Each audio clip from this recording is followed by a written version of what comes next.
Hello students, last video में हमने इसी क्वेश्चन पेपर का first section multiple choice questions जो थे वो कवर कर लिए थे। अब इसका जो सेकंड सेक्शन आता है आपका वेरी शॉर्ट क्वेश्चंस का, उसमें फर्स्ट को तो हमने लास्ट वीडियो में कवर कर लिया था, जो कि क्वेश्चन था वाणिज्य से क्या आशय है। अब आता है सेकंड क्वेश्चन इसी क्वेश्चन पेपर का, आर्थिक क्रियाओं के कोई दो उदाहरण बताइए। आर्थिक क्रियाओं के कोई दो उदाहरण आपके, एक उदाहरण आप दे सकते हैं, एक शिक्षिका द्वारा विद्यालय में पढ़ाना, एक श्रमिक द्वारा फैक्ट्री में कार्य करना। आप जानते हैं आर्थिक क्रियाएं कौन सी होती हैं? वे क्रियाएं जो कि किसी व्यक्ति द्वारा अपने धन अर्जन के लिए की जाती है, जिनसे क्या है, एक व्यक्ति अपने कार्य द्वारा धन प्राप्त करता है, वे आर्थिक क्रियाएं होती है। और जो क्रियाएं वो प्रेम, सहानुभूति, दया और किसी अपने परिवार के लिए कोई कार्य करता है जिससे उसे केवल संतुष्टि मिलती है, धन नहीं मिलता, वो होती हैं गैर आर्थिक क्रियाएं। यहाँ आर्थिक क्रियाओं के दो उदाहरण दिए गए हैं, तो आप आंसर में लिखेंगे एक शिक्षिका द्वारा विद्यालय में पढ़ाना, दूसरा एक श्रमिक द्वारा फैक्ट्री में कार्य करना। नेक्स्ट क्वेश्चन देखते हैं, सार्वमुद्रा किसे कहते हैं? सार्वमुद्रा किसी कंपनी द्वारा उपयोग में ली जाने वाली आधिकारिक मुहर को कहा जाता है। सार्वमुद्रा जिसे कॉमन सील बोला जाता है, ये एक तरह की मजबूत धातु पे खुदी हुई क्या होती है, मुद्रा है, जिसपे कंपनी का नाम लिखा होता है। ये कंपनी अपने प्रत्येक दस्तावेज के लिए सार्वमुद्रा का प्रयोग अनिवार्य रूप से करती है। क्या मतलब है कि यहाँ हर कार्य के लिए कंपनी को अपनी स्टैंप या सील लगानी होती है। बिना सील लगाए कंपनी का कोई भी दस्तावेज कानूनी रूप से मान्य नहीं होता है। नेक्स्ट देखते हैं, साझेदारी सल्लेख से क्या आशय है? साझेदारी सल्लेख एक फर्म के साझेदारों के मध्य जो समझौता होता है, आप जानते हैं वो समझौता लिखित और मौखिक दोनों हो सकता है। जब इसी समझौते को, यानी साझेदारों के जो मध्य समझौता है, जो उनके मध्य संबंध है, उनको लिखित रूप में स्पष्ट करना साझेदारी सल्लेख कहा जाता है। इस साझेदारी सल्लेख में कई बार प्रश्न आता है कि साझेदारी सल्लेख में क्या क्या लिखा जाता है। तो इस साझेदारी सल्लेख में फर्म की प्रकृति, फर्म का नाम, फर्म का स्थान, साझेदारों के नाम, साझेदारों द्वारा लगाई गई पूंजी, उनका लाभ हानि अनुपात, कर्तव्य और दायित्व, उनके अधिकार। इसके अलावा भी अगर उनके बीच में उनके मध्य कोई विवाद होगा तो उस विवाद को किस तरह से निपटारा किया जाएगा, इसका भी उल्लेख होता है। तो यहाँ साझेदारी सल्लेख से आशय क्या है? किसी भी फर्म के साझेदारों के मध्य संबंध या समझौते को लिखित रूप में स्पष्ट करना साझेदारी सल्लेख कहलाता है।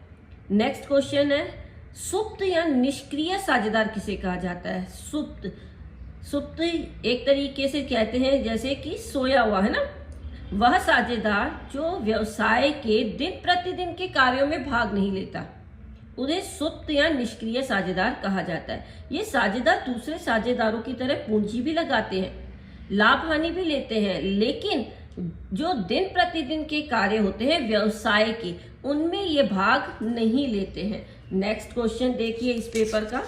नेक्स्ट क्वेश्चन आपके है, भूमंडलीय उपक्रम किसे कहते हैं?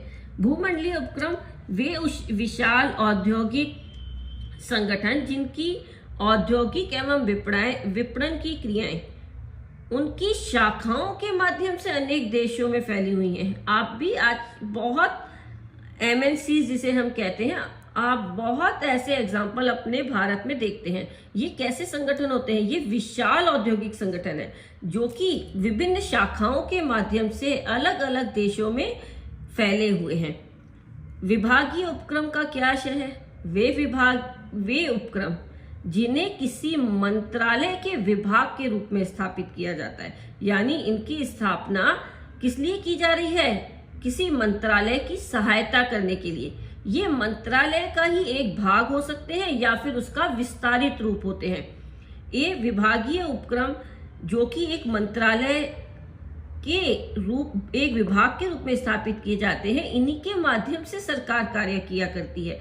इसलिए ये आपके क्या है, वे उपक्रम जिन्हें किसी मंत्रालय के विभाग के रूप में स्थापित किया जाता है, ये मंत्रालय का एक भाग या उसका विस्तार होते हैं, विभागीय उपक्रम कहलाते हैं। Next question, PPP. पीपीपी की फुल फॉर्म क्या है? Public private partnership. Public private partnership, जिसको हिंदी में कहा जाता है सार्वजनिक निजी भागीदारी। ये क्या है? सार्वजनिक और निजी क्षेत्र जब दोनों मिलकर अपने सर्वोत्कृष्ट तरीकों से कार्यों, दायित्वों और जोखिमों का बंटवारा करते हैं तो इन्हें क्या कहा जाता है? सार्वजनिक निजी भागीदारी। सार्वजनिक निजी भागीदारी के अंतर्गत सार्वजनिक और निजी क्षेत्र अब साथ मिलकर कोई कार्य कर रहे हैं, जिनका एक उदाहरण यहाँ पूछा गया है। तो ये उदाहरण होगा कुंडली मानेसर एक्सप्रेस वे लिमिटेड। कुंडली मानेसर एक्सप्रेस वे लिमिटेड आपके एक एग्जाम्पल है, जिसमें 135 किलोमीटर के इस एक्सप्रेस वे के लिए सरकार द्वारा भूमि उपलब्ध कराई गई है तथा कंपनी द्वारा सड़क बिछाई गई है। कंपनी यानी यहाँ पे निजी क्षेत्र की कंपनी द्वारा सड़क बिछाई गई है। तो ये एग्जाम्पल आपका इसके लिए बहुत अच्छा है, जिसमें क्या है, Kundli Manesar expressway limited. Next question, e banking card बताइए। इंटरनेट पर बैंकों की सेवाएं प्रदान करना ही ई बैंकिंग कहलाता है। यह ग्राहकों को बिना बैंक शाखा में जाए ऑनलाइन वित्तीय लेन देन की सुविधा देता है। इसमें internet banking, mobile banking, ATM सेवाएं, इलेक्ट्रॉनिक फंड ट्रांसफर, ईएफटी आदि शामिल हैं। ई बैंकिंग क्या है? आप स्वयं बिना किसी बैंक शाखा में जाए सभी कार्यों को अपने पीसी या मोबाइल के माध्यम से क्या कर सकते हैं? पैसा आपका जो भी है उसे आप जमा करा सकते हैं, आप उन्हें ट्रांसफ़र कर सकते हैं, आप उन्हें वापस से विड्रॉ कर सकते हैं। यानी बैंकों के कार्य जब इलेक्ट्रॉनिक माध्यम से किए जाते हैं तो यही क्या कहलाते हैं? ई बैंकिंग कहलाते हैं। नेक्स्ट क्वेश्चन देखिए, प्रविवरण पत्र क्या होता है?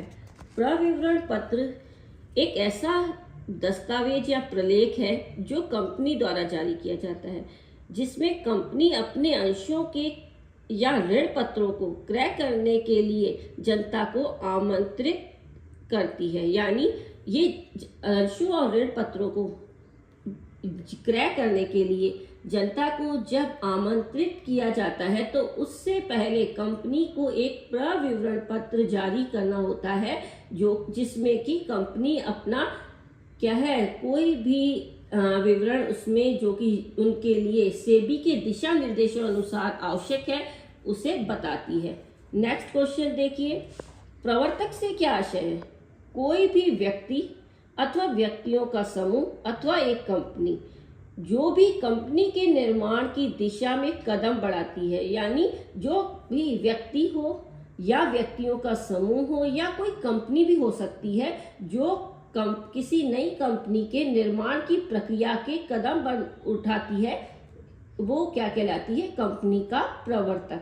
ठीक है, नेक्स्ट क्वेश्चन देखिए, व्यापारिक साख किसे कहते हैं? व्यापारिक साख एक व्यापारी द्वारा दूसरे व्यापारी को वस्तुओं और सेवाओं के क्रय के बदले दी गई उधार सुविधा है। आप सभी जानते हैं कि जो व्यवसाय में उधार पर कई बार वस्तुओं और सेवाओं को खरीदा और बेचा जाता है, तो जब ये वस्तुओं को उधार पर खरीदा और बेचा जाता है तो एक व्यापारी दूसरे व्यापारी को क्या देता है? सुविधा देता है कि वो उधार पर माल को क्रय कर ले। यही क्या है? ये उधार की सुविधा जो उसने दी है, यही क्या है? व्यापारिक साख। यह बिना तुरंत भुगतान किए माल की आपूर्ति को संभव बनाती है।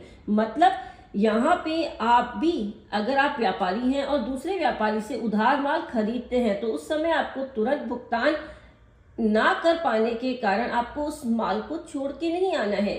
आपको उस व्यापारिक साख के द्वारा वो बिना तुरंत भुगतान किए क्या है, आपको ये सुविधा वो दे सकता है। नेक्स्ट है यूटीआई का पूरा नाम लिखें, यूनिट ट्रस्ट ऑफ इंडिया।